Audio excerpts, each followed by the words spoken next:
ओम शांति। आज 25 जून 2024 को हम सभी बाबा के अनमोल मधुर महावाक्य सुनेंगे। आज की मुरली में बाबा ने हम बच्चों को आत्मा का पाठ पुनः पक्का कराया है। बाबा कहे तुम बच्चों को कर्मातीत अवस्था को पाना है और कर्मातीत बनने के लिए सबसे पहले कर्मेंद्रिय जीत बनना है। सभी कर्मेंद्रियों को संपूर्ण पावन करना है। जितना कर्मेंद्रिय जीत बनते जाएंगे उतना ही सारी कर्मेंद्रियां निर्विकारी बनती जाएंगी और उस अवस्था के समीप आते जाएंगे तो अंग अंग शीतल सुगंधित होते जाएंगे। बाबा कहे इन कर्मेंद्रिय से विकारों की बांस निकल जाए तो अति इंद्रिय सुख का अनुभव होता रहेगा। सुनते हैं आज के बाबा के अनमोल मधुर महावाक्य। ओम शांति। मीठे बच्चे, पक्का पक्का निश्चय करो कि हम आत्मा है। आत्मा समझकर हर काम शुरू करो तो बाप याद आएगा और पाप नहीं होगा। जहां बाप होगा वहां पाप नहीं होगा। आज की मुरली से प्रश्न है, कर्मातीत स्थिति को प्राप्त करने के लिए कौन सी मेहनत हर एक को करनी है? कर्मातीत स्थिति की समीपता की निशानी क्या है? उत्तर है, कर्मातीत बनने के लिए याद के बल से अपनी कर्मेंद्रिय को वश में करने की मेहनत करो। अभ्यास करो, मैं निराकार आत्मा निराकार बाप की संतान हूं। सब कर्मेंद्रियां निर्विकारी बन जाए, यह है जबरदस्त मेहनत। जितना कर्मातीत अवस्था के समीप आते जाएंगे उतना अंग अंग शीतल सुगंधित होते जाएंगे। उनसे विकारी बांस निकल जाएंगी। अति इंद्रिय सुख का अनुभव होता रहेगा। ओम शांति।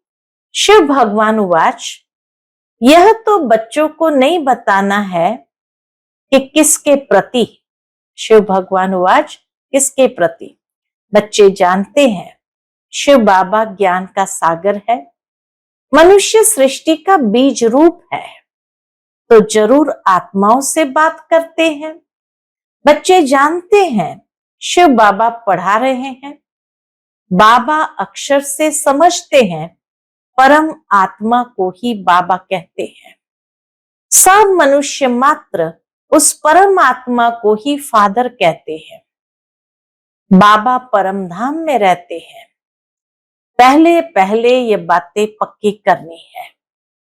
अपने को आत्मा समझना है और यह पक्का निश्चय करना है, बाप जो सुनाते हैं वह आत्मा ही धारण करती है। तो आत्मा का पक्का निश्चय करना है। आत्म निश्चय करके ही बाप जो सुनाते हैं वह आत्मा धारण करती है। जो ज्ञान परमात्मा में है वह आत्मा में भी आना चाहिए। जो फिर मुख से वर्णन करना होता है, जो कुछ भी पढ़ाई पढ़ते हैं वह आत्मा ही पढ़ती है। आत्मा निकल जाए तो पढ़ाई आदि का कुछ भी मालूम न पड़े। आत्मा संस्कार ले गई, जाकर दूसरे शरीर में बैठी, तो पहले अपने को आत्मा पक्का पक्का समझना पड़े। देह अभिमान अब छोड़ना पड़े। आत्मा सुनती है, आत्मा धारण करती है। आत्मा इसमें नहीं होती तो शरीर हिल भी न सके। अब तुम बच्चों को ये पक्का पक्का निश्चय करना है, परमात्मा हम आत्माओं को ज्ञान दे रहे हैं। हम आत्मा भी शरीर द्वारा सुनती है और परमात्मा शरीर द्वारा सुना रहे हैं। यही घड़ी घड़ी भूल जाते हैं। देह याद आती है। यह भी जानते हो अच्छे व बुरे संस्कार आत्मा में ही रहते हैं। शराब पीना, छिछी बात करना, यह भी आत्मा करती है ऑर्गन्स द्वारा। आत्मा ही इन ऑर्गन्स द्वारा इतना पाठ बजाती है। आत्मा ही इन ऑर्गन्स द्वारा इतना पाठ बजाती है। पहले पहले आत्म अभिमानी जरूर बनना है। बाप आत्माओं को ही पढ़ाते हैं। आत्मा ही फिर ये नॉलेज साथ में ले जाएगी, संस्कार रूप में साथ में ले जाएंगी। जैसे वहां परमात्मा ज्ञान सहित रहते हैं, वैसे तुम आत्माएं फिर यह नॉलेज साथ में ले जाएगी और नॉलेज के संस्कार अंदर में मर्ज रूप में रहेंगे। मैं तुम बच्चों को इस ज्ञान सहित ले जाता हूं। फिर तुम आत्माओं को पार्ट में आना है। तुम्हारा पार्ट है नई दुनिया में प्रारब्ध भोगना। बाबा कहे नई दुनिया में प्रारब्ध भोगना ये तुम्हारा पार्ट है। ज्ञान भूल जाता है, ये सब अच्छी रीति धारण करना है। पहले पहले ये बहुत बहुत पक्का करना है कि मैं आत्मा हूं। बहुत है जो यह भूल जाते हैं, स्वयं को आत्मा समझते नहीं, भूल जाते हैं। अपने साथ बहुत बहुत मेहनत करनी है। विश्व का मालिक बनना है तो मेहनत बिगर थोड़ी बनेंगे। विश्व का मालिक बनना है तो मेहनत बिगर थोड़ी बनेंगे। घड़ी घड़ी इस पॉइंट को ही भूल जाते हैं, क्योंकि यह नई नॉलेज है। कौन सी पॉइंट भूल जाते हैं? अपने को आत्मा समझना भूल जाते हैं और देह अभिमान में आते हैं। जब अपने को आत्मा भूल देह अभिमान में आते हैं तो कुछ न कुछ पाप होते हैं। देही अभिमानी बनने से कभी पाप नहीं होंगे, पाप कट जाएंगे। फिर आधा कल्प कोई पाप नहीं होगा। तो यह निश्चय रखना चाहिए, हम आत्मा पढ़ती है, देह नहीं। आगे जिस्मानी मनुष्य मत मिलती थी, अब बाप श्रीमत दे रहे हैं। यह नई दुनिया की बिल्कुल नई नॉलेज है। तुम सब नए बन जाएंगे। बाबा कहे तुम सब नए बन जाएंगे, इसमें मूंझने की बात ही नहीं है। अनेक अनेक बार तुम पुराने से नए, नए से पुराने बनते आए हो, इसलिए अच्छी रीति पुरुषार्थ करना है। हम आत्मा कर्मेंद्रिय द्वारा ये काम करते हैं। कितना बाबा पक्का कराते हैं आत्मा का पाठ। हम आत्मा कर्मेंद्रिय द्वारा ये काम करते हैं। ऑफिस आदि में भी अपने को आत्मा समझकर कर्मेंद्रिय से काम करते रहेंगे तो सिखलाने वाला बाप जरूर याद पड़ेगा। आत्मा ही बाप को याद करती है। बल आगे भी कहते थे हम भगवान को याद करता हूं, परंतु अपने को साकार समझ निराकार को याद करते थे। आत्मा समझ के नहीं याद करते थे, शरीर समझकर याद करते, साकार समझकर निराकार को याद करते थे। अपने को निराकार समझ निराकार को याद कभी नहीं करते थे। अभी तुमको अपने को निराकार आत्मा समझ निराकार बाप को याद करना है।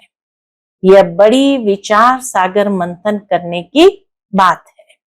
बल कोई कोई लिखते हैं हम 2 घंटा याद में रहते हैं। कोई कहते हैं हम सदैव शिव बाबा को याद करते हैं, परंतु सदैव को याद कर न सके। बाबा तो जानता है, खुद अनुभवी है, खुद बाबा भी कितनी मेहनत करते थे। तो बाबा जानता है कि सदैव कोई याद कर न सके। अगर याद करता हो तो पहले से ही कर्मातीत अवस्था हो जाए। कर्मातीत अवस्था तो बड़ी जबरदस्त मेहनत से होती है। इसमें सब विकारी कर्मेंद्रियां वश हो जाती है। सतयुग में सब कर्मेंद्रियां निर्विकारी बन जाती है। अंग अंग सुगंधित हो जाता है। अभी बासी छीछी अंग है, इस समय बासी छीछी अंग है। सतयुग की तो बहुत प्यारी महिमा है, उसको कहा जाता है हेवन। नई दुनिया, वैकुंठ, वहां के फीचर्स, ताज आदि यहाँ पर कोई बना न सके। बल तुम देखकर भी आते हो, परंतु यहाँ वह बना न सके। वहां तो नेचुरल शोभा रहती है। तो अब तुम बच्चों को याद से ही पावन बनना है। याद की यात्रा बहुत बहुत करनी है, इसमें बड़ी मेहनत है। याद करते करते कर्मातीत अवस्था को पा ले तो सब कर्मेंद्रियां शीतल हो जाए, अंग अंग बहुत सुगंधित हो जाए, बदबू नहीं रहेगी। अभी तो सभी कर्मेंद्रियों में बदबू है। ये शरीर कोई काम का नहीं है। तुम्हारी आत्मा अभी पवित्र बन रही है। शरीर तो बन न सके, वह तब बने जब तुमको नया शरीर मिले, अंग अंग में सुगंध हो। ये महिमा देवताओं की है। तुम बच्चों को बहुत खुशी होनी चाहिए। किस बात की?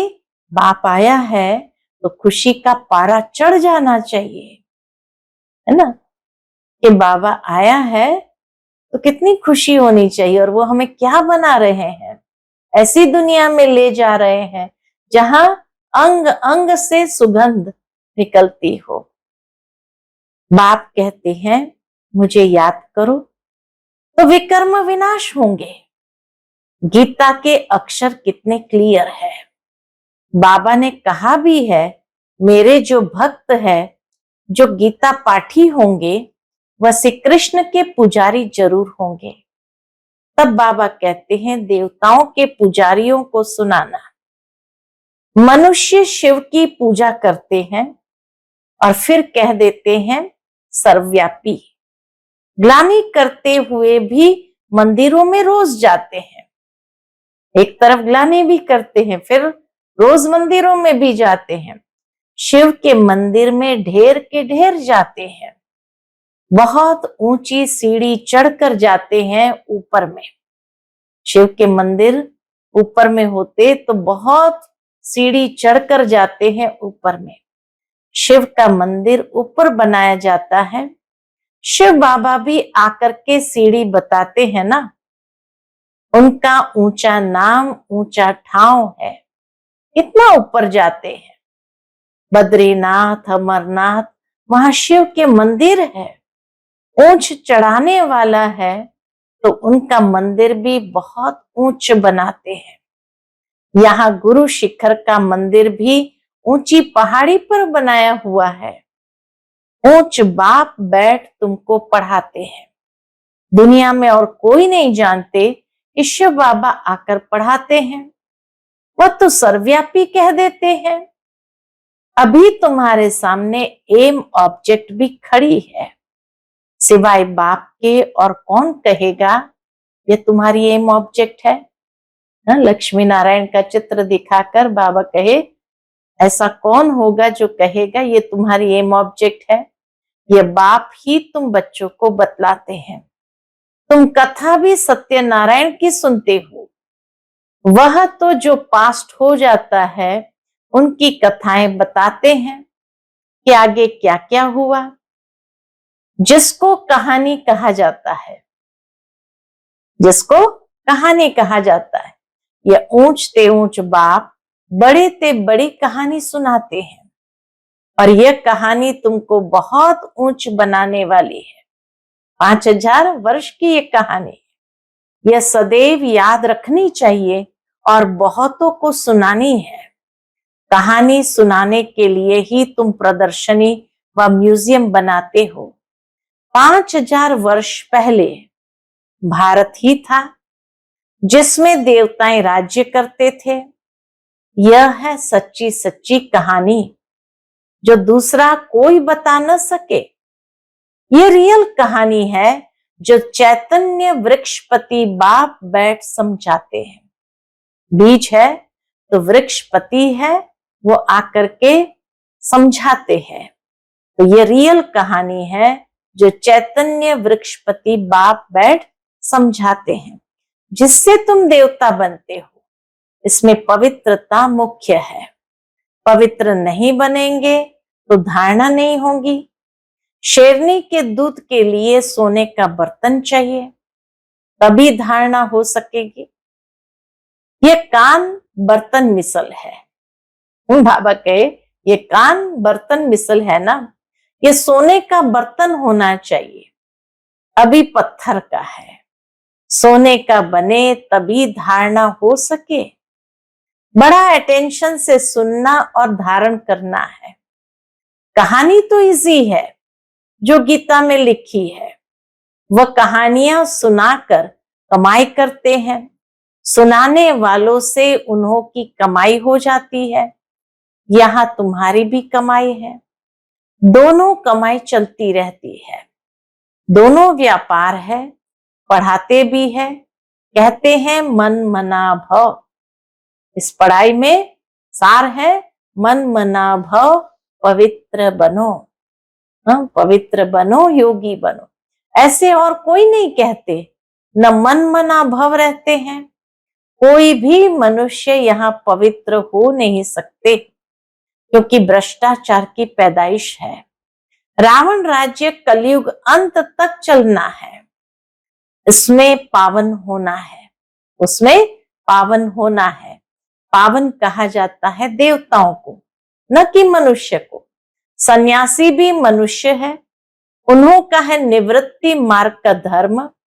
बाप कहते हैं मुझे याद करो तो तुम पवित्र बन जाएंगे। भारत में प्रवृत्ति मार्ग का ही राज्य चला है, निवृत्ति मार्ग वालों से तुम्हारा कोई कनेक्शन नहीं है। यहाँ तो स्त्री पुरुष दोनों को पवित्र बनना है। दोनों पहिए चलते हैं तो ठीक है, नहीं तो झगड़ा हो तो पड़ता है। अगर दोनों पहिए साथ में नहीं चलते तो आपस में झगड़ा हो पड़ता है। इस बात पर, पवित्रता पर ही झगड़ा चलता है। और कोई सत्संग में पवित्रता पर झगड़ा हो ऐसा कभी सुना नहीं होगा। ये एक ही बार जब बाप आते हैं तब झगड़ा होता है। हाँ, सभी का झगड़ा होता है। साधु संत आदि कभी कहते हैं क्या कि अबलाओं पर अत्याचार होंगे? यहाँ बच्चियां पुकारती है बाबा हमको बचाओ। बाप भी पूछते हैं नंगन तो नहीं होते हो, क्योंकि काम महाशत्रु है ना, एकदम गिर पड़ते हैं। इस काम विकार ने सबको वर्थ नॉट अ पेनी बनाया है। बाप कहते हैं 63 जन्म तुम वैशाली में रहते हो, अभी पावन बन शिवालय में चलना है। ये एक जन्म पवित्र बनो। शिव बाबा को याद करो तो शिवालय स्वर्ग में चलेंगे। फिर भी काम विकार कितना जबरदस्त है, कितना हैरान करता है। मनुष्य को कितना हैरान करता है। कशिश होती है, कशिश को निकालना चाहिए। जबकि वापस जाना है तो पवित्र जरूर बनना है। टीचर कोई बैठा थोड़ी रहेगा, पढ़ाई थोड़ा समय चलेगी। बाबा बता देते हैं हमारा ये रथ है ना, रथ की आयु कहेंगे। बाप कहते हम तो सदैव अमर है। शिव बाबा तो सदैव अमर है, हमारा नाम ही है अमरनाथ। पुनर्जन्म नहीं लेते, इसलिए अमरनाथ कहा जाता है। तुमको आधा कल्प के लिए अमर बनाते हैं, फिर भी तुम पुनर्जन्म लेते हो।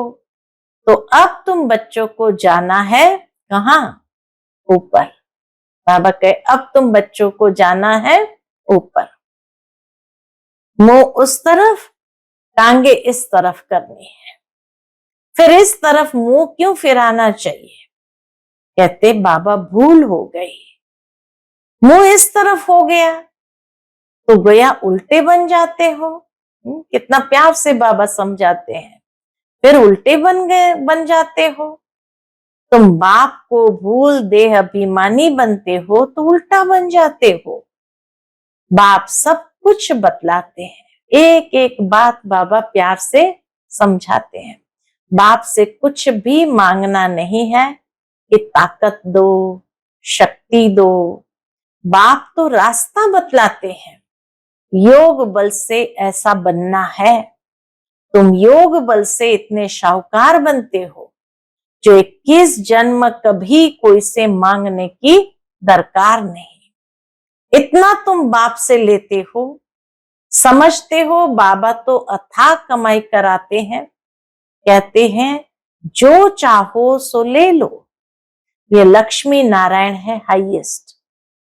फिर जो चाहो सो लो, पूरा पढ़ेंगे नहीं तो प्रजा में चले जाएंगे। प्रजा भी जरूर बनानी है। तुम्हारे म्यूजियम आगे चलकर ढेर हो जाएंगे और तुमको बड़े बड़े हॉल मिलेंगे, कॉलेज मिलेंगे जिसमें तुम सर्विस करेंगे। यह जो शादियों के लिए हॉल बनाते हैं, यह भी तुमको जरूर मिलेंगे। तुम समझाएंगे शिव भगवान वाच, मैं तुमको ऐसा पवित्र बनाता हूं, तो ट्रस्टी हॉल दे देंगे। बोलो भगवान वाच, काम महाशत्रु है जिससे दुख पाया है। अब पावन बन पावन दुनिया में चलना है।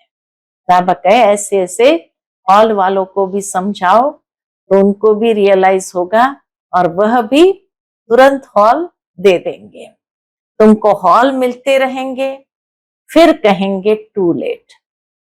फिर और आगे देने आएंगे तो कहेंगे अब हम कैसे लेंगे, हमारे पास है। बाप कहते हैं मैं ऐसे मुफ्त में थोड़ी लूंगा जो फिर भर कर देना पड़े। बच्चों के पाए पाए से तालाब बनता है, बाकी तो सबका मिट्टी में मिल जाना है। बाप सबसे बड़ा शराफ भी है, सोनार धोबी कारीगर भी है। हाँ बाबा श्राफ भी है, तो ऐसे नहीं कि बिना काम से लेवे और फिर भर कर देना पड़े। हिसाब बराबर रखता है। सुनार भी है, धोबी भी है, कारीगर भी है। अच्छा, मीठे मीठे सिकिलते बच्चों प्रति माता पिता बाप दादा का याद प्यार और गुड मॉर्निंग। रूहानी बाप की रूहानी बच्चों को नमस्ते। हम सभी रूहानी बच्चों की रूहानी माता पिता बाप दादा को याद प्यार, गुड मॉर्निंग और नमस्ते नमस्ते।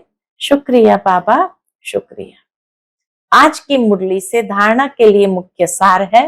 पहली पॉइंट, बाप जो सच्ची सच्ची कहानी सुनाते हैं वह अटेंशन से सुननी और धारण करनी है। बाप से कुछ भी मांगना नहीं है। 21 जन्मों के लिए अपनी कमाई जमा करनी है। दूसरी पॉइंट, वापस घर चलना है, इसलिए योग बल से शरीर की कशिश समाप्त करनी है। कर्मेंद्रिय को शीतल बनाना है।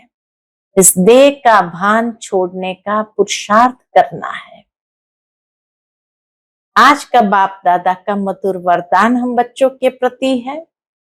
एक स्थान पर रहते अनेक आत्माओं की सेवा करने वाले लाइट माइट संपन्न भव। एक स्थान पर रहते अनेक आत्माओं की सेवा करने वाले लाइट माइट संपन्न भव।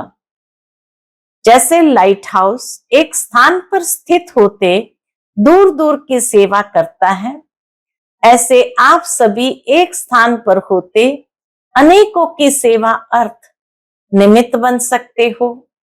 इसमें सिर्फ लाइट माइट से संपन्न बनने की आवश्यकता है। मन बुद्धि सदा व्यर्थ सोचने से मुक्त हो। मन मनाभव के मंत्र का सहज स्वरूप हो।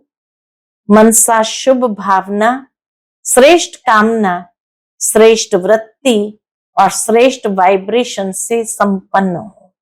मनसा शुभ भावना, शुभ कामना, श्रेष्ठ वृत्ति और श्रेष्ठ वाइब्रेशन से संपन्न हो तो यह सेवा सहज कर सकते हो। यही मनसा सेवा है। आज का स्लोगन है, अब आप ब्राह्मण आत्माएं माइट बनो और दूसरी आत्माओं को माइक बनाओ। अब आप ब्राह्मण आत्माएं माइट बनो और दूसरी आत्माओं को माइक बनाओ। अच्छा, ओम शांति।